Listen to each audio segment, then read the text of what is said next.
ஆசுரத்த எல்லே இளங்கிளியே இன்னும் உறங்குதியோ சில்லென்றலையின் மின் நங்கை நீர் போதர்கின்றேன் வல்லை உன் கட்டுரைகள் பண்டே உன் வாயறிதும் வல்லீர்கள் நீங்களே நானேதான் ஆயிடுக ஒல்லை நீ போதாய் உனக்கென்ன வேறுடையாய் எல்லோரும் போந்தாரோ போந்தார் போந்தெண்ணிக்கொள் வல்லானை கொன்றானை மாற்றாரை மாற்றளிக்க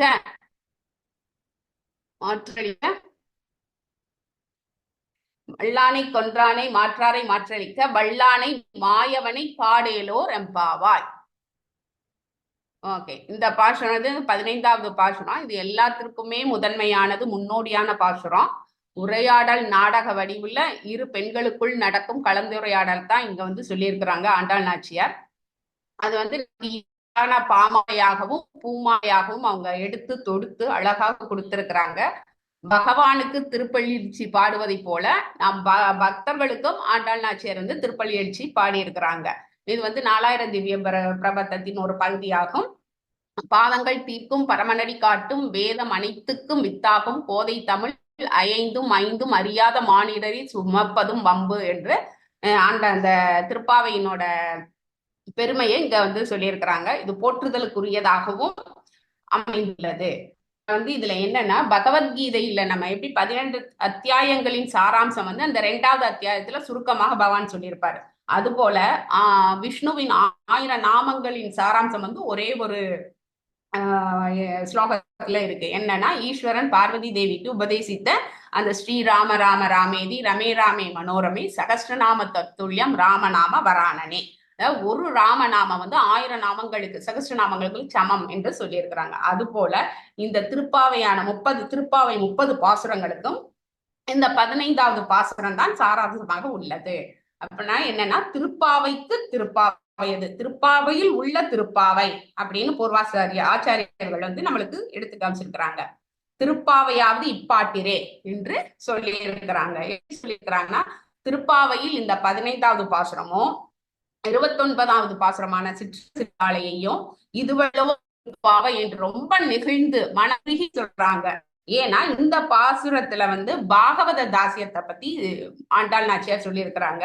அது 29வது பாசுரமான சிற்றஞ்சிறு காலையில என்ன சொல்லியிருக்கிறாங்கன்னா, பகவத் தாசியத்தை சொல்வதாக அமைச்சிருக்கிறாங்க இந்த திருப்பாவை. இதுவரை அவங்க என்ன பண்ணியிருக்கிறாங்க, விடியற் காலையில் எழுந்திருந்து நீராடி கிருஷ்ணானுபவத்தை கூடி இருந்து குளிர்ந்து அனுபவிக்க போறதா ஒவ்வொரு வீட்டு வாசலையும் தட்டி கதவை தட்டி தட்டி ஒவ்வொரு வீட்டுக்கா சென்று ஆய்ப்பாடி பெண்களை எழுப்புறாங்க. அது 1 முதல் 14வது பாசுரம் வரை இந்த மாதிரி தன்னை ஒரு ஆய்ப்பாடி பெண்ணாகவே பாவித்து கொண்டு, ஆனா அவ ஸ்ரீவில்லிபுத்தூர் பெண் ஆனா ஆய்ப்பாடி பெண்ணு. ஏன்னா கண்ணனையே கண்ணனிடத்தில் தன்னையே முழுவதுமாக ஐக்கியப்படுத்தி கொண்டதனால் ஆய்ப்பாடி பெண் போல அவங்க அங்க 1 முதல் 14வது பாசுரம் வரை சொல்லியிருக்கிறாங்க. ஆனா இந்த 15வது பாசுரத்துலதான் அவங்களுக்கு திடீர்னு ஞாபகம் ஸ்ரீவில்லிபுத்தூர் நம்ம ஒரு ஸ்ரீவில்லிபுத்தூர் பெண்ணாச்சே, தான் பிறந்த வீட்டு பெருமையையும் பாசத்தையும் பாஷையையும் இந்த பாட்டுல அங்க பதிவு செஞ்சிருக்கிறாங்க. பெண்களுக்கு பிறந்த வீட்டின் பாசமும் தாக்கமும் ரொம்ப அதிகம். அது என்றைக்கும் நீங்காது. ஆண்டாள் நாச்சியாரும் அதற்கு விதி விலக்கல்ல. இப்ப நம்ம பாசுரத்துக்கு எழுதுக்குள்ள போவோம். பாசுரம் என்ன சொல்லுதுன்னு பார்க்கலாம். இதுவரை விடியற்காலையில எல்லாரும் ஒவ்வொரு வீட்டு பெண் பிள்ளைகளை கூப்பிட்டு தட்டி தட்டி எழுப்பி வாங்க பாவை நோம்பு நோக்கணும், பகவானை சென்று அடையணும் அப்படின்னு சொல்லி கூப்பிட்டுட்டு இருக்கிறாங்க. இந்த பாசுரத்துல என்ன சொல்றாங்கன்னா, கடைசியாக 9 பெண் பிள்ளைகளை எழுப்பியாச்சு. இது 15வது பாசுரத்துல 10வது சிறு பெண்ணை எழுப்புறதுக்காக வர்றாங்க. சிறியவளான பெண் பிள்ளையை இளங்கிளியே என்று கூப்பிட்டு அழைக்கிறாங்க. ஏன்னா எல்லே அப்படின்னா அது என்னதுன்னா, ஒரு தோழியை முன்னிலைப்படுத்தி சொல்லாகும் தான் அது. அது வேற கோபமா அவங்க சொல்றாங்க. இங்க பெண்ணை இந்த இளங்கிளியே என்று கூப்பிட்டு அழைக்கிறார். இதுவரை வந்த பாசுரங்கள்ல ஒவ்வொரு பெண்ணை எழுப்பும் போதும் வெளியில இருந்து எழுப்புறவங்க என்ன பண்ணுவாங்க, பாசுரத்தை மட்டும் சொல்லுவாங்க. ஆனா உள்ளே இருக்கும் பெண் பேசுவதை நம்மளோட யூகிக்கு மாதிரி விட்டுறாங்க. ஆனால் இந்த பாசுரத்துலதான் கலந்துரையாடுறாங்க. உள்ள ஒண்ணு பதில் சொன்னா வெளியே இருந்து ஒரு கேள்வி வருது, வெளியே ஒரு கேள்வி வந்தா உள்ள இருந்து ஒரு பதில் வருது. அப்ப இருப்பவர் 2 பேரும் உள்ளே இருப்பவர்களும் வெளியே இருப்பவர்களும் பேசுவதும் சேர்ந்தே ஒரு பரஸ்பர கலந்துரையாடலாக இந்த பாசுரம் அமைந்திருக்கிறது. சென்ற பாசுரத்துல 14வது பாசுரத்துல அவங்க என்ன சொல்லியிருக்கிறாங்கன்னா, சங்கொடு சக்கரம் ஏந்தும் தடக்கையன் பங்கைய கண்ணானனை பாடு என்று சொல்றாங்க. அந்த பொண்ணட்ட அந்த மாதிரி சொல்றாங்க. அந்த வார்த்தைகளை இந்த பக்கத்து வீட்டு பொண்ணு கேட்டு, ஐயோ சங்கோடு சக்கரம் ஏந்தும் தடக்கையன் பங்கைய கண்ணன், சங்கோடு சக்கரம் ஏந்தும் தடக்கையன் பங்கைய கண்ணன் அப்படின்னு சொல்லி சொல்லி சொல்லி அந்த நாமாக்களிலே கரைந்து தோய்ந்து மூழ்கி அதிலே அமர்ந்துடுறான். ஆண்டாள் வந்து என்ன பண்றா, அந்த வீட்டுல இருந்து முடிச்சுட்டு இந்த வீட்டுக்கு 15வது வீட்டுக்கு இந்த 10வது பண்ண எழுப்ப வர்றாங்க.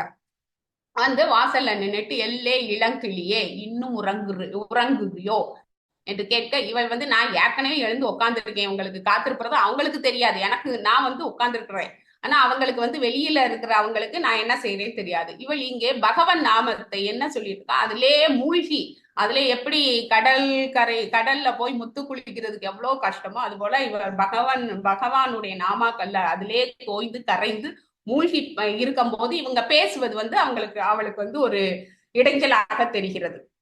இப்படி சில்லென்று அலையின் மீன் நங்கை மீர் போதர்கின்றேன். இப்படி வந்து சில்லுன்னு இருக்கிற நான் பகவானுடைய நாமத்தை வந்து ரொம்ப அனுபவிச்சுட்டு இருக்கும் போது நீங்க வந்து சுருக்குன்னு வந்து என்ன கூப்பிடுறது என் காது வலிக்குது, என்ன இருங்க நானே வர்றேன், சில்லென்ற அலையின் மீன் நங்கை மீர் போதர்கின்றேன், நானே உங்ககிட்ட வந்துட்டே இருக்கிறேன், இருங்க கொஞ்சம் அப்படின்னு சொல்லி அவ சொல்றா. உள்ள இருந்து அந்த பெண் இதுக்கு பதில் சொல்றா அவங்க கூப்பிடுறதுக்கு.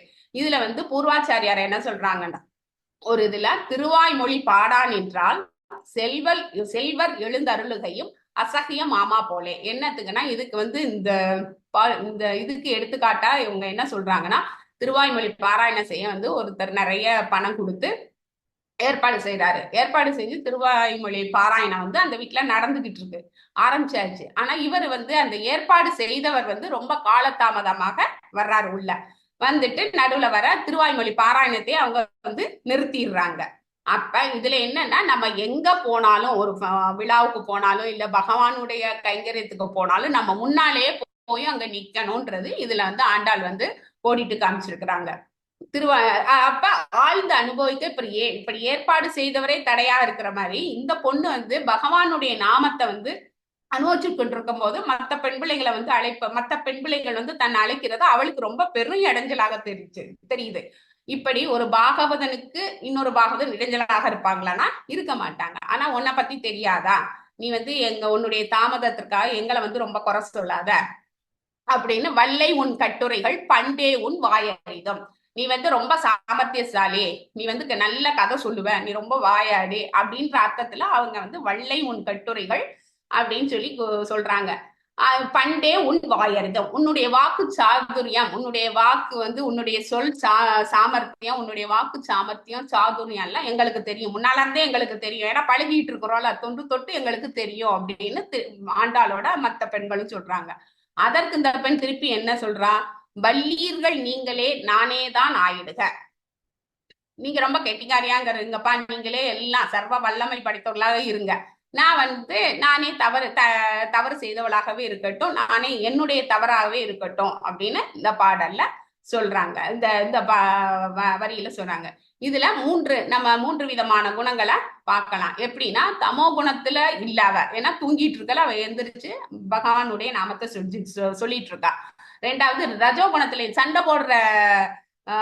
சண்டை போட விரும்பவும் அவ இல்ல, அந்த மூட்லயும் அவ இல்ல.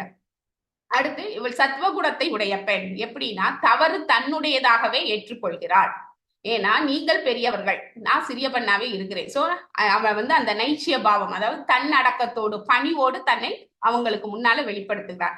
இதுதான் வைஷ்ணவர்களுக்குரிய உயர்ந்த குணங்கள், பாகவதர்களுக்குரிய உயர்ந்த ஒழுக்கம், ஒழுக்க நெறி அப்படின்னு இங்க அவர் வந்து கோடிட்டு காமிச்சிருக்கிறாங்க.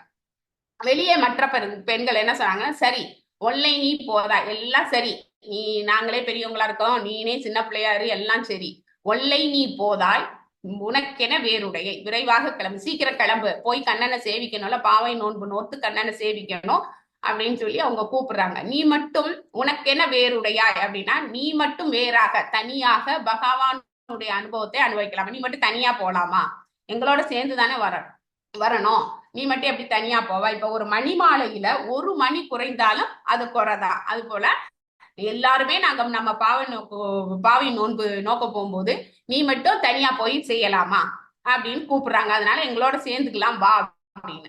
ஆழ்வார்களும் ஆச்சாரியர்களும் காட்டிய வழியை விடுத்து நீ வேறு வழியில் செல்லலாமா என்று ஒரு அர்த்தமும் இருக்கு. நமக்கு என்ன பிரபுபாதா சொன்னாரோ, நம்ம ஸ்ரீல பிரபுபாத் என்ன நம்மளுக்கு சொன்னாரோ அந்த ஸ்ரீ பகவத்கீதையும் பாகவதத்தையும் நம்ம எப்படி ஸ்ரீமத் பாகவதத்தையும் எப்படி நம்ம கையாளணும்னா, நம்ம தன்னிச்சையாக அதை கையாளக்கூடாது. நமக்கு நம்ம குருபார்கள் என்ன சொல்லி கொடுத்தாங்களோ அதன்படிதான் நம்ம நடக்கணும் அப்படின்றது இங்க சொல்றா. இதற்கு அந்த பெண் என்ன திருப்பி என்ன சொல்றான்னா, எல்லோரும் போந்தாரோ, எல்லாரும் வந்துட்டாங்களா, என்ன மட்டும் வந்து எழுப்புறீங்களே, எல்லாரும் வந்துட்டாங்களாங்க அப்படின்னு. அதுக்கு திருப்பி ஆண்டாள் வெளியில இருந்த பெண்கள் சொல்றது, போந்தார் போந்த் எண்ணிக்கொள், எல்லாரும் வந்துட்டாங்க, நீ ஏன் வெளியே வந்து ஒவ்வொருத்தரையா எண்ணி பார்த்துக்கோ அப்படின்றாங்க. இதற்கு பூர்வாச்சாரியர்கள் திருப்பி என்ன சொல்றாங்கன்னா, நோன்பிற்கு புதியவர்களான அவ கேட்கிற மாதிரி நோன்பிற்கு புதியவர்களான மற்ற இளம்பெண்களும் வந்து விட்டனரா என்று அவருடைய கருணையுடன் கேட்பதாக சொல்றாங்க. இங்கேயும் வைஷ்ணவர்களுடைய ஒரு குணம் கருணை. அடுத்தது, வல்லானை கொன்றானை மாற்றாரை மாற்றளிக்க வல்லானை மாயனை பாட எங்களோடு வந்து சேர்த்துக்கொள் என்று அழைக்கிறார்கள். வல்லானை அப்படின்னா வலிமை மிகுந்த குவளையாபீடம் என்ற அந்த வலிமையான யானையை வந்து யானை வந்து கம்சனால் ஏவப்பட்டு கண்ணனால் அதோட தந்தம் முறிக்கப்பட்டு கொல்லப்பட்டது. அந்த மாயக்கண்ணனை எங்களோட சேர்ந்து வந்து நீ ஸ்மரணம் பண்ணணும், சேவிக்கணும் அப்படின்னு சொல்லி கூப்பிடுறாங்க. அடுத்தது வந்து மாற்றாரை, பிரபு கொஞ்சம் ஸ்க்ரோல் பண்ணிருங்க, மாற்றாரை மாற்றளிக்க வல்லானை மாயனை பாடேலோர் எம்பாவார். அதுக்கப்புறம் கம்சன் முதலான அரக்கர்களை வந்து அவர்களுடைய அவர்களை மட்டும் கொள்ளல, அவர்களிடம் இருக்கும் அந்த அரக்க குணங்கள் வேண்டாத அனர்த்தங்கள்லாம் இருக்குல்ல, அதை அழிக்க வல்லவனான அந்த மாயக்கண்ணனே. ஏன்னா அவர் ஒரு திட்டம் போடுவாரு, பகவான் ஒரு திட்டம், நம்ம ஒரு திட்டம் போட்டா பகவான் ஒரு திட்டத்தை போட்டு அதை மாத்தி அவர்கள் நம்முடைய பகைமையை வேண்டாத அனர்த்தங்களை கொன்றுவிடும் வல்லமை மிகுந்த அந்த மாயக்கண்ணனை நாம் சென்று தரிசிக்கலாம் வா அப்படின்னு கூப்பிடுறாங்க. அதுக்கப்புறம் என்னன்னா, இதுல எல்லாரையும் கூப்பிட்டுட்டு சேர்ந்து போறாங்க. இதுதான் இந்த பாசுரத்தோட பொருள். இதுல நாம என்ன பார்க்கணும்னா, நானே தான் ஆயிடுக அப்படின்ற அந்த ஒரு சொல் வந்து ரொம்ப வந்து வைஷ்ணவர்களுக்குரிய ஒரு உயர்ந்த குணத்தை காமிக்குது. நானே தான் ஆயிடுக. இதுல ராமாயணத்துல வந்து பரதாழ்வாரும் சத்ருகன் ஆழ்வாரும் அவங்களுடைய தாயோட வீட்டுக்கு, அதாவது தாத்தா வீட்டுக்கு போயிட்டாங்க. போனதுக்கு அப்புறம் பூனி வந்து இதுதான் தக்க சமயம்ட்டு கைகைய வந்து இது சொல்லி நீ போய் உன்னுடைய வரத்தை வாங்கு, உன்னுடைய மகன் தான் அரசாளணும் அப்படின்னு சொல்லி சொல்லவும், அவன் நல்லா இருக்கிற கைகையையும் அவ தூண்டி விட்டு துர்போதனை செய்யறான். இந்த துர்போதனைக்கு அதே மாதிரி பக்தர்களாம நாம ஒரு மற்றவங்கள் அந்த பக்தர்கள் அல்லாதவருடைய துர்போதனைக்கு ஆளாக கூடாதுன்றது இங்கேயும் கோடிட்டு காட்டியிருக்கிறாங்க. இவ போய் திருப்பி வந்து தசரத மகாராஜாட்ட போய் அந்த வாக்குகளை ஞாபகப்படுத்தணும்னா அவர் வாக்கை வந்து கொடுத்துடுறாரு. வாக்க கொடுத்துட்டு அதுக்கப்புறம் ஸ்ரீராமர்கிட்ட நீ காட்டுக்கு போ, வனத்துக்கு போன்னு சொன்னா அவர் குடும்பத்தோட குடும்ப சகிதமா வனத்துக்கு போயிட்டாரு. இது திரும்பி வந்த சத்ருங்கனும் பரதாழ்வாரும் என்ன செய்யறாங்க, என்னடா ஒருத்தரையும் காண, அண்ணனை காண, ஒருத்தரையும் காணன்னு சொல்லி பார்க்கும்போது சத்ருகனுக்கு ரொம்ப கோவம் வந்து, இந்த மந்திரையினாலதான் எல்லா வித அனர்த்தங்களும் நம்மளுக்கு வந்துருச்சுன்னா அண்ணாவும் காட்டுக்கு போயிட்டாரு ராஜ்யத்தை விட்டு அப்படிங்கும் போதுதான் பரதாழ்வார் என்ன நினைக்கிறாரு, அப்ப இவளைத்தான் நம்ம வந்து இவளுக்கு தான் நம்ம தண்டனை கொடுக்கணும் அப்படின்னு அவரு சொல்றாரு. இல்ல இல்ல, மந்தரை வந்து என் அம்மா மேல உள்ள அந்த பணிவுனால, பணிப்பெண்ணால அம்மா மேல உள்ள மரியாதைனால அந்த மாதிரி சொல்லியிருக்கா, அதனால அவ மேல எந்த வித குற்றமும் இல்லை. அப்ப யாரு அம்மாவா? இல்ல, நம்ம தாயும் கிடையாது. ஏன்னா அவங்க மகன் மேல் உள்ள என் மேல் உள்ள பாசத்தினால அந்த மாதிரி செஞ்சுட்டாங்க, அவங்களும் இல்ல. அப்ப யாரு? தந்தையாரா? இல்ல, அவருடைய கொடுத்த வாக்கை நிறைவேற்றணும்ன்ற அந்த ஒரு குறிக்கோள்ல அவர் அந்த மாதிரி செஞ்சிருக்கிறாரு, அதனால அவர் இல்ல. அப்ப ஸ்ரீராமனா நம்ம அண்ணாவா அப்படின்னோம்னா அண்ணனும் கிடையாது. ஏன்னா தந்தை சொல் மிக்க மந்திரம் இல்லை அப்படின்றதுனால அவர் போன்னு சொன்னோன்னு போயிட்டாரு, காரண காரியம்லாம் கேட்கல. இப்ப உள்ள பிள்ளைங்கன்னா ஏன் என்னை போ சொன்ன, நீ போவேன் அப்படின்னு எல்லாம் சொல்லுங்க. ஆனா அவர் வந்து தந்தை சொல் மிக்க மந்திரம் இல்லைன்றதுனால ஸ்ரீராமர் வந்து சீதா தேவி லட்சுமணோட போயிடுறார். இப்ப இந்த தப்பு யாருடையது அப்படிங்கும்போது, இந்த எல்லா தப்பையும் இந்த பழிய நானே சுமக்கிறேன். ஏன்னா நான் வந்து இங்க இல்லாம போனனால அண்ணன் போயிட்டாரு, ஒருவேளை நான் பிறக்காமலே இருந்திருந்தா அம்மா இந்த மாதிரி இதெல்லாம் கேட்டிருக்க மாட்டாங்க. அண்ணனும் ராஜ்யத்தை ஆழ்வார்ல. அதனாலதான் நான் வந்து என்னோட இந்த தப்பை நானே ஏத்துக்கிறேன். இதுதான் ஒரு தூய வைஷ்ணவருடைய குணமாகும். பிறர் தப்பு செய்தாலும் அந்த தப்பு வந்து தான் செஞ்ச மாதிரி அதை ஒத்துக்குருவாங்க. அப்ப முதல்ல தப்ப ஒத்துக்கிற தைரியம் நம்மளுக்கு வேணும். தப்பே செய்யலைனாலும் அதையும் ஒத்துக்கிற தைரியம் நமக்கு வேணும் அப்படின்றது இங்க பரதாழ்வார் வந்து நமக்கு கோடிட்டு காட்டியிருக்கிறாங்க. இதன் மூலம் என்ன இதுன்னா, இதுல வந்து ஆண்டாள் தூய பக்தர்களுக்கு உள்ள 10 வித குணநலன்களை சொல்லியிருக்கிறாங்க. என்ன அப்படின்னா, இந்த பாசுரத்தின் மூலமா நம்ம பக்தர்களாகிய நாம் எப்படி இருக்கணும் அப்படின்னா, இனிமையாக பேச தெரியணும், பகவானின் நாமத்தை உச்சாரணம் செய்து கொண்டே இருக்க வேண்டும், அவருக்கு தொண்டு செய்யறத மறக்க கூடாது, அதுக்கப்புறம் வேற எதிலும் நாட்டம் இருக்கக்கூடாது. பௌதிக பந்தத்துல இருந்து கொஞ்சம் கொஞ்சமாக விலகுறதுக்கு பகவான் நாமம் தான் நம்மளுக்கு ஒரு சிறந்த மருந்தாகும். அதுக்கப்புறம் கோபமாகவோ அல்லது மற்றவர்களை புண்படுத்தும்படியாக பேசுதல் கூடவே கூடாது. மரியாதையோடும் அன்போடும் பேச வேண்டும். யார் நம்மை பழித்தாலும் அதனை ஏற்றுக்கொள்ள வேண்டும். பரவாயில்ல, நானே அந்த தப்பு, இப்ப எப்படி பரதாழ்வான் அந்த தப்பு தான் செய்யவே இல்லை, அந்த இடத்துல அவரே இல்லை அப்படி இருந்தாலும் அந்த தப்புக்கு அவரே வந்து பழி ஏத்துக்கிறார். சண்டை சச்சரவு இல்லாமல் அமைதி காத்து தனிந்து தாழ்மையுடன் பேச வேண்டும். எல்லார்ட்டையுமே ரொம்ப அடக்கத்தோடு தன்னடக்கத்தோடு பேச வேண்டும். ஒரு க்ஷணங்கூட மற்ற பக்தர்களிடமிருந்து நாம் விலகி இருக்க கூடாது. சத்சங்கத்துல இருந்து நம்ம விலகியே இருக்கக்கூடாது. சத்சங்கம் தான் நம்மளுக்கு ஒரு என்னது, ஒரு பூஸ்டர் மாதிரி.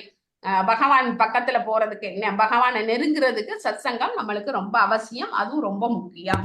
அடுத்து ஆச்சாரியர்கள், பெரியோர்கள், ஆழ்வார்கள், குருமார்கள் எல்லாரும் நம்மளை விட உள்ள மேலான பெரியவர்கள் சொன்ன அனுஷ்டானத்தை, சாஸ்திரங்களை நாம் வந்து கடைபிடிக்க வேண்டும். சம்பிரதாயத்தை எல்லாம் கடைபிடிக்க தெரியணும், அதன்படி நடக்கணும். கடைபிடித்தால் மட்டும் போதாது, அதன்படி நம்ம நடக்கணும். நாம தனியாக எந்த வழியும் தரக்கூடாது. சரி, இவங்க என்ன சொல்றது, நம்ம ஒரு வழியில போவோம் அப்படின்ற மாதிரி நம்ம போகக்கூடாது.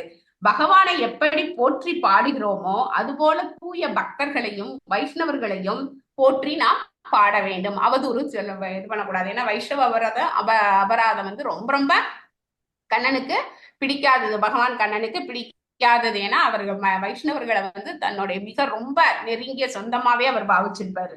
பகவானையும் அவனுடைய ரூபம், நாமம், லீலை, குணங்கள், பெருமைகளை பாடுவதையே தம்முடைய வாழ்க்கையின் குறிக்கோளாக கடைபிடிக்க வேண்டும். இதுதான் வந்து ஆண்டாள் நாச்சியார் வந்து பக்தர்களுடைய குணங்களாக இங்க சொல்லியிருக்கிறாங்க. இப்ப கர்வம், அகந்த இதெல்லாம் விட்டுறணும். பகவானை பாகவதர்களுடன் சேர்ந்துதான் நம்ம சத்சங்கமா அனுபவிக்க வேண்டும். இதைத்தான் ஆண்டாள் நாச்சியார் இங்க வந்து என்ன பண்றாங்க, ஒவ்வொருத்தர் வீட்டு கதவை தட்டி தட்டி எழுப்பி எழுப்பி நீங்க வாங்க, நம்ம எல்லாரும் சேர்ந்து பாவை நோன்பு நோட்டு அந்த பகவானை தரிசிக்கலாம். அப்ப தனியா தரிசிக்கிறது வேற, அதுக்கு ஒரு இது இருந்தாலும் சேர்ந்து கோஷ்டி கானம் பண்ணும் போதுதான் அதுக்குள்ள பெருமையை நாம அனுபவிக்க முடியும் என்று இந்த பாகவதர்கள் கூறிதான 10 விதமான குணங்களை வந்து இங்க ரொம்ப அழகாக எடுத்து காட்டுறாங்க. இதுல என்ன ஆகுதுன்னா, நாம வந்து ஆண்டாளாச்சர் எப்படி ஒவ்வொருத்தரையா எழுப்பி எழுப்பி எழுப்பி அவங்க வந்தாலும் தூக்கத்தை விடுத்து, அவங்க தூக்கம் தான் முக்கியம்னு சில பேர் இருப்பாங்க. சில பேர் தூக்கம் இல்ல, பரவாயில்ல இன்னும் கொஞ்சம் லேட்டா போலாம் அப்படின்ற நிறைய இருக்கும்.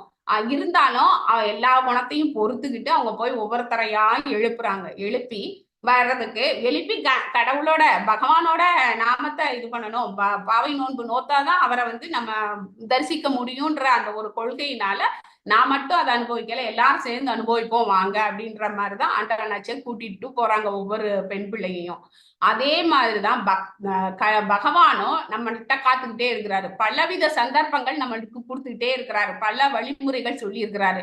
இப்படி பண்ணினா நீ என்னட்ட வரலாம், இப்படி செஞ்சா நீ என்னட்ட வரலாம், இப்படி செய்யலைன்னா நீ வர முடியாது அப்படின்றது அவரே ஒவ்வொரு இதுலயும் பகவத்கீதாவா இருக்கட்டும், ஸ்ரீமத் பாகவதமா இருக்கட்டும், எல்லாத்துலயும் அவர் சொல்லிட்டே வந்துட்டு இருக்கிறாரு, காத்திருக்கிறாரு எப்ப நம்முடைய பக்தன் நம்மகிட்ட வருவான். அப்ப நம்ம இந்த நம்மளுடைய புலன்களை கட்டுப்படுத்தி இந்த மாயிலிருந்து நம்ம விடுவிக்கணும்னா அந்த மாயவனை மாதவனை மாயனை நம்ம சென்று அவனுடைய திருவடியில நல்லா பத்திட்டோம்னா அது நம்மளை வந்து அவரிடமே கூட்டி கொண்டு போய் வைகுண்டத்துல நேரம் நம்மளை சேர்த்துடுவாரு. அப்ப அந்த மாயையை விளக்கணும் அப்படின்னா மாயையை விளக்க மாயனை நம்ம வந்து தொழ வேண்டும் அப்படின்றது இந்த பாசுரத்துல நம்ம சொல்லியிருக்கிறாங்க.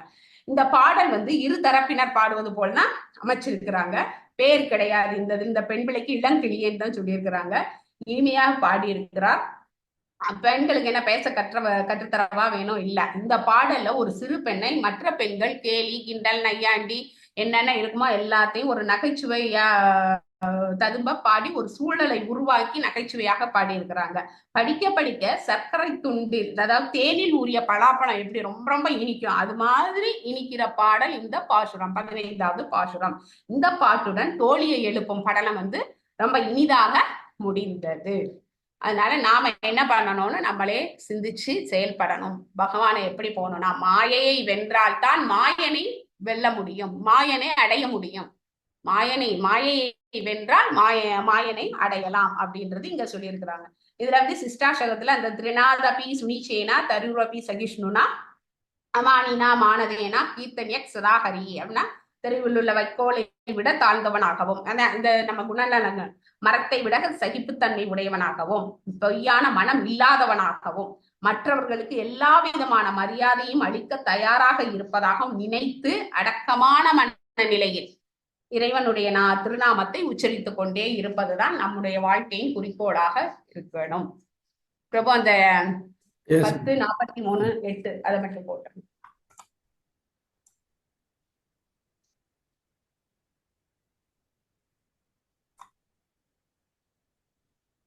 (10:8) 10:43:8 உச்சே பிரகிருத்தியாதி பலம் தனுஷக பஞ்சவிம்சதி விஷகர்ஷ யதா நாகம் சுபர்ண இவ லீலையா. மொழிபெயர்ப்பு: பகவான் கிருஷ்ணர் ஆற்றல் மிக்க அந்த குவளையாபீடம் என்னும் யானையின் வாளை பிடித்து கருடன் ஒரு பாம்பின் மிக எளிதாக இழுத்து செல்வது போல் 25 வில் அளவுகள் விளையாட்டாக இழுத்து சென்றார். அவர்னால முடியாதது எதுவும் கிடையாது. செயற்கரிய செயல்களை செய்பவர். ச பர்யாவத்மானேன ஸ்வய தட்சிணோதோ அச்சுத பப்ராம பிராமமானேன கோபத்சேனவ பாலக. பகவான் கிருஷ்ணர் யானையின் வாளை பிடித்திருந்ததனால் அந்த யானை ஒரு கன்றுக்குட்டியின் வாளை பிடித்து இழுக்கும் சிறுவனை அந்த கன்றுக்குட்டி சுற்றச் செய்வது போல தனது இடதுபுறமும் வலதுபுறமும் சுற்ற முயன்றதின் மூலமாக பகவானை எதிர் திசையில் சுற்றச் செய்தது. 10 ததோ அபிமுகம் அப்யேத்ய பாணினா ஹத்ய வாரணம் பிராத்ரவன் பாதாயம் ஆச சப்ருஷ்யமான பதே பதே. பின்னர் கிருஷ்ணர் அந்த யானையுடன் நேருக்கு நேர் நின்று அதனை தாக்கிவிட்டு ஓடி சென்றார். குவளையாபீடம் ஒவ்வொரு அடியிலும் பகவானை தொட முயன்று அவனை பின்தொடர்ந்து ஓடியது. ஆனால் கிருஷ்ணன் தந்திரமாக அதனை தடுமாற வைத்து கீழே விழச் செய்தார். ஸ்வதாவன் கிரீடையா பூமௌ பதித்வர் சகசோத்திதக தம் மத்வா பதித்தம் கிருத்தோ தந்தாப்யாம் சோ ஹனக்ஷிதம். கிருஷ்ணர் அதனை ஏமாற்றுவதற்காக விளையாட்டாக நிலத்தில் வீழ்ந்து உடனே எழுந்து நின்றார். சீற்றம் கொண்ட யானை கிருஷ்ணர் கீழே விழுந்து விட்டதாக கருதி தனது தந்தங்களினால் அவரை குத்தி கிழிக்க முயன்று அந்தோ பரிதாபம் நிலத்தையே குத்தி கிழித்தது. 14 வரை இருக்கு போல. ஸ்வ விக்ரமே பிரகிகத்தே குஞ்சராந்த்ரோ அதி அமர்ஷிதக சோத்தியமானோ மகாமாத்ரைஹி கிருஷ்ணம் அப்திர. அவனுடைய வீரம் அழுங்கி போனது. யானைகளின் குவளையாபீடம் தனது செயற்குலைவினால் பெரும் சீற்றுள்ளது. ஆயினும் யானை பக்தர்கள் அங்குசத்தினால் அதனை குத்தியதனால் அது மீண்டும் கிருஷ்ணரை தாக்குவதற்காக பாய்ந்து ஓடியது.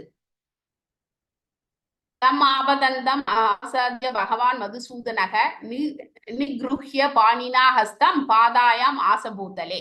மது எனும் அசுரனை கொன்ற பருஷ பகவான் தம்மை தாக்க வந்த யானையை நேரடியாக எதிர்கொண்டார். அதன் தும்பிக்கையை ஒரு கரத்தினால் பற்றி கிருஷ்ணர் அதனை நிலத்தின் மீது எறிந்தார்.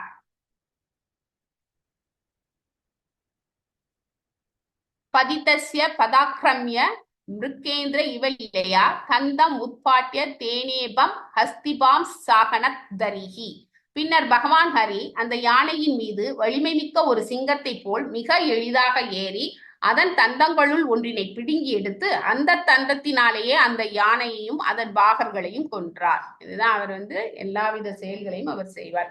ஒன்னே ஒண்ணு பிரபு, பகவானுடைய நாமத்தை திருமங்கை ஆழ்வார் பெரிய திருமொழியில என்ன சொல்லியிருக்கிறாருன்னு பார்த்தா, வாடினேன் வாடி வருந்தினேன் மனதால் பெரும் துயரிடும் கருப்பையில் பிறந்து கூடினேன் கூடி இளையவர் தம்மோடு அவர் தரும் களவியை கருதி ஓடினேன் ஓடி ஒய்வதோர் பொருளால் உணர்வெனும் பெரும் பதம் தெரிந்து நாடினேன் நாடி நான் கண்டு கொண்டேன் நாராயணா வெனும் நாமம். அப்ப நாமத்துக்கு அவ்வளவு வலிமை வாய்ந்தது. பொருளை படிச்சிரேன் பிரபு.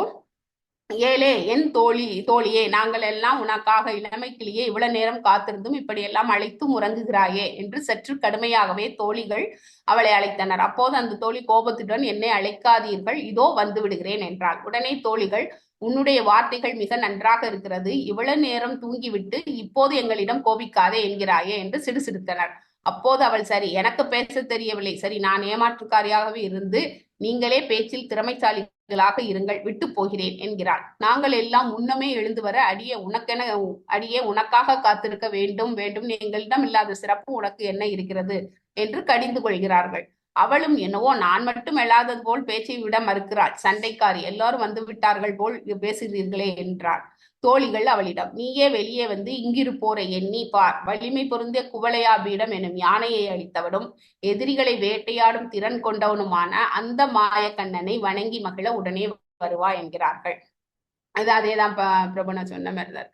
ஒரு பாடலை இருதரப்பார் பாடுவது போல் அவர்களின் பெயரை குறிப்பிடாமல் இனிமைபட பாடியிருக்கிறாள். ஆண்டாள் பெண்களுக்கு இந்த பாடலில் ஒரு பெண்ணை மற்ற பெண்கள் பேச கற்ற தரவா வேண்டும் என்று கலாய்க்கும்படியான ஒரு சூழலை நகைச்சுவை ததும்ப பாடியிருக்கிறாள். இந்த பாட்டுடன் படிக்க படிக்க சர்க்கரை துண்டா இனிக்கும் பாடல் இது. தோழியை எழுப்பும் படலம் இதோட இனிதாக முடிந்து விடுகிறது. ஹரே கிருஷ்ணா பிரபு. நான் ஒரு தடவை பாசுரம் படிக்கலாமா? மீனாட்சி பாட்டியை படிக்க சொல்லிடு. ஹரே கிருஷ்ணா. மீனாட்சி மாதாஜி இருக்கீங்களா? இருக்கேன்.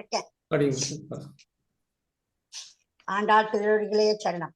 எல்லே இளங்கிளியே இன்னும் உறங்குதியோ, எல்லே இளங்கிளியே இன்னும் உறங்குதியோ, சில்லன்றே மீன் நங்கை மீட்போதென்றேன், வல்லையுன் கட்டுரைகள் பண்டே என்பாயரினும் வல்லீர்கள் நீங்களே, நானேதானாயிடுக ஒல்லை நீ போதாய், உனக்கென வேறுடையை எல்லாரும் போந்தாரே, போந்தார் என்றெண்ணிக்கொள், வல்லானை குன்றனை மாற்றாரை மாற்றழிக்க, வல்லானை மாயனை பாடேலே வல்லானை குன்றனை மாற்றாரை மாற்றழிக்க, வல்லானை மாயனை பாடேலோரும் பாவாய். ஹரிபோல். ஹரே கிருஷ்ணா. ரொம்ப நல்லா இருந்துச்சு. ஆண்டாள் திருவடிகளை சரணம். எனக்கு தெரிஞ்ச அளவுக்கு சொல்லியிருக்கிறேன் பிரபு. அருமை மாதாஜி, அருமை, மிக மிக அருமை. நிறைய எக்ஸ்பிளனேஷன்ஸ். உங்களுடைய தமிழ் பலம் வந்து மிக மிக அருமை. நன்றி பிரபு. நன்றாக இருந்தது மாதாஜி, ரொம்ப அருமையா இருந்து மாதாஜி, மிக்க நன்றி மாதாஜி. ஹரே கிருஷ்ணா. ஹரே கிருஷ்ணா மாதாஜி, ரொம்ப அருமையா இருந்தது. வைஷ்ணவருக்கு அந்த சேவை பண்றது, அந்த எப்படி இது பண்றது, அதெல்லாம் ரொம்ப அழகா நிறுத்தி நிதானமா நல்லா சொன்னேன் மாதாஜி. ஹரே கிருஷ்ணா. ஹரே கிருஷ்ணா. அந்த திருமங்கை ஆழ்வாரோட வாடினேன் வாடி வதங்கினேன், அது வந்து ரொம்ப அருமை. ஆமா, அவர் எல்லாம் பண்ணிட்டு போயிட்டு கடைசியில இப்போதான் நாராயணனர் வந்து அவர் வந்து அந்த அதுல வந்து எல்லாம் கோவிலுக்காக இதெல்லாம் அந்த பணத்தெல்லாம் இது பண்ணாம கோவில் கட்டி இது பண்ணிட்டு அத வந்து அப்படி எடுத்து சொல்றார். ஆனா அவருக்கு மட்டும்தான் பெருமாளும் வந்து அவருக்கு வந்து அந்த இதெல்லாம் பண்ணதே சமாசிரணம் இதெல்லாம் பண்ணதே இவாதான். மத்தவா யாரும் பண்றதுக்கு அவர்கிட்ட பயந்துட்டாராம். ஏன்னா அவர் ஒரு ரொம்ப இதுவா இருப்பார், ஸ்ட்ரிக்டா. அது தவிர அந்த போர் தடைப்பதின்றதுனால அவருக்கு ஆச்சாரியன் எல்லாம் பயந்துட்டாராம். பகவானே அவருக்கு முத்ரா தனம் எல்லாம் பண்ணினார் ஒவ்வொரு இவாளும். ஹரே கிருஷ்ண மாதாஜி. டைம் இல்லாதனால இல்லைன்னா எக்ஸ்பிளைன் பண்ணிருப்பேன். டைம் என்னவோ ஹரே பாசுரத்தோட முடிச்சுட்டு. ஹரே கிருஷ்ண மாதாஜி, இன்னும் 4 நிமிஷம் இருக்கு, நீங்க எக்ஸ்பிளைன் பண்ணலாம் மாதாஜி. அதான் பிரபு, அவர் முதல்ல அவர் என்னவா இருந்தாருன்னா போர் தளபதியா இருந்தாரு. ஆழ்வார். அவர் 12 ஆழ்வார்கள்ல ஒருத்தர். போர் தளபதியா இருந்தாரு. அதுக்கப்புறம் மந்திரியா இருந்தாரு. அதுக்கப்புறம் இது திருடனா மாறினாரு. ஏன்னா அந்த கோயில் கைங்கரியம் பண்றதுக்காகத்தான் அவர் அந்த மாதிரி பண்ணாரு. ஆனா நாராயணரே, பகவான் நாராயணரே நேரடியா அவருக்கு அந்த அஷ்டாஷ்டர மந்திரமான ஓம் நமோ நாராயணா அந்த மந்திரத்தை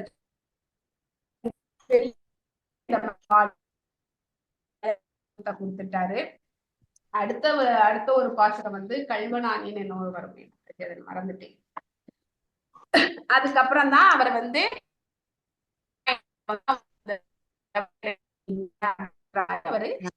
சொல்றாரு.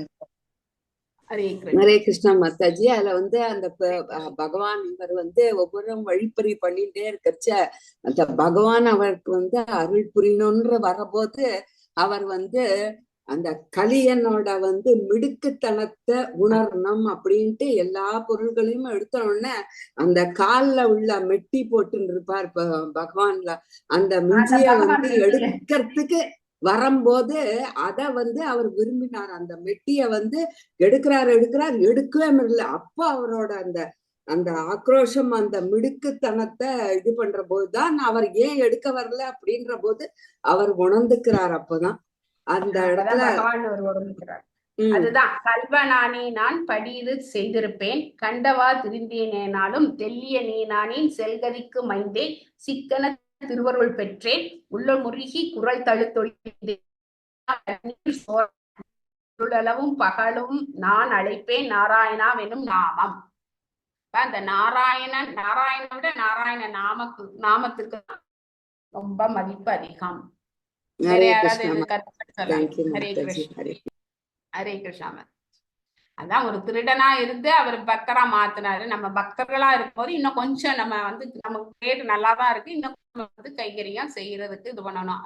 அதுக்கு நம்ம பகவத்கீதா திருப்பி அதேதான் பகவத்கீதா பாகவதம் நாமஸ்மரணம், அவருடைய நாமம் ரூபம் லீலை குணங்கள் எல்லாவற்றையும் வாழ்க்கை குறிக்கோளே நம்ம வச்சுக்கணும். பகவான்கிட்ட நம்ம போய் சென்று சேரணும் அப்படின்னா நம்ம அந்த சத்சங்கத்துல இருக்கணும். சத்சங்கத்தோட நம்ம எல்லாவித நம்மளுடைய அன்றாட கடமைகளையும் செஞ்சுட்டு கிருஷ்ணரை நடுவுல நிறுத்தி பகவானை நடுவுல வச்சுட்டு எல்லா காரியமும் செஞ்சா பகவான் நம்மளை கைப்பிடிச்சு கூட்டிட்டு போயிடுவாரு வைகுண்டத்துக்கு. இந்த மார்கழி மாசத்துல வைகுண்ட இது நல்லாவே கிடைக்கும் எல்லாருக்கும். எல்லாரும் போய் ஸ்ரீரங்கத்துக்கு போனாலும் சரி, இங்க போனாலும் சரி, அவங்கவுங்க வீட்டுக்கிட்ட இருக்கிற கோயிலுக்கு போய் வைகுண்ட ஏகாதசியை நல்லா சிறப்புற கொண்டாடுறாங்க.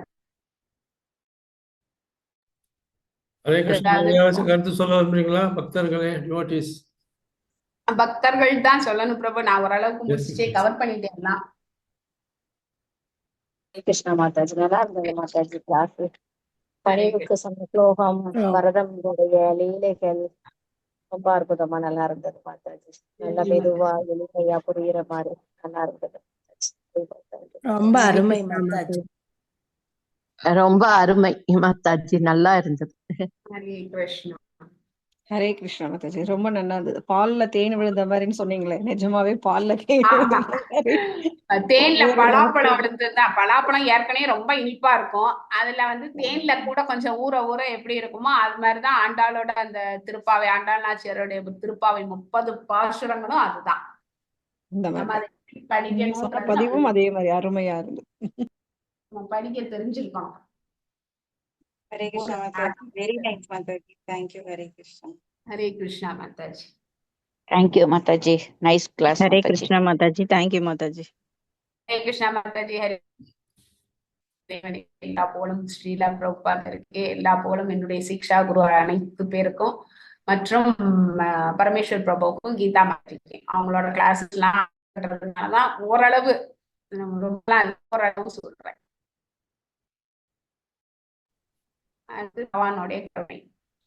சரி, ஹரே இந்த கிருஷ்ணா. நேரம் முடிந்து விட்டது. நம்ம எல்லாம் பிரேக் அவுட் ரூம் விட்டுட்டு மெயின் ரூம் போயிடலாம். Okay Thank you. Hare Krishna. Hare Krishna. Hare Krishna Prabhu. இந்த சேவை இந்த சுரேஷ் பிரபுக்கு ஹரே கிருஷ்ணா, மிக்க நன்றி. ஹரே கிருஷ்ணா. ஹரே கிருஷ்ணா. ஹரே ஹரே கிருஷ்ணா, ஹரே கிருஷ்ணா, ஹரே கிருஷ்ணா.